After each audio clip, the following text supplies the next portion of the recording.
Often referred to as the godmother of punk, Patti Smith isn't so fond of the label. Every time you see a journalist that calls me a punk rocker, it's because they don't have the imagination or the professional intelligence or curiosity to see the full breadth of what I've done and what my band has done. So it's really just lazy journalism.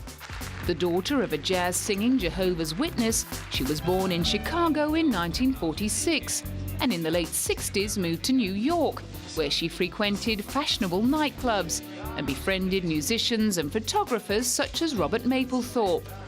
She formed the Patti Smith Group and built a cult following through performances at the legendary New York punk rock club CBGB's. Her debut album, Horses, released in 1975, subsequently inspired many big names in rock and remains at number 44 on Rolling Stone's list of the greatest albums of all time.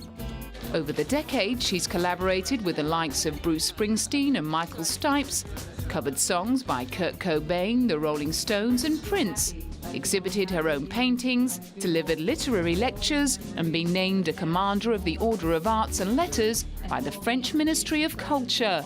Trying to capture it all in a movie was a challenge that filmmaker Steven Sebring had to say yes to.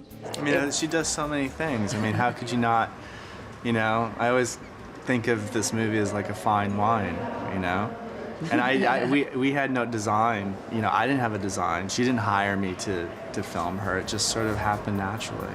After working with Steven for 12 years, Patti was determined to see Renaissance Woman as much more than a documentary. One of the reasons I like working with Steven is he wasn't interested in doing a so-called rock documentary.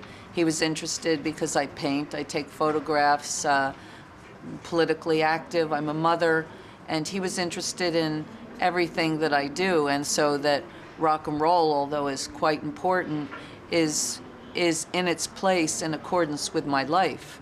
And I was very pleased with that, because I would like, you know, if one is going to be perceived publicly, I would be happier being perceived as more well-rounded and not concentrated in one area. And those fans hoping to get a chronological account of Patti's life and career had better look elsewhere. Time, you know, we don't live such linear lives. You know, we're always accessing the past and hoping for the future. And so the movie, without being too confusing, I believe has a sense of past, present, and future happening almost simultaneously, because that's how we are as human beings. We carry our whole life with us.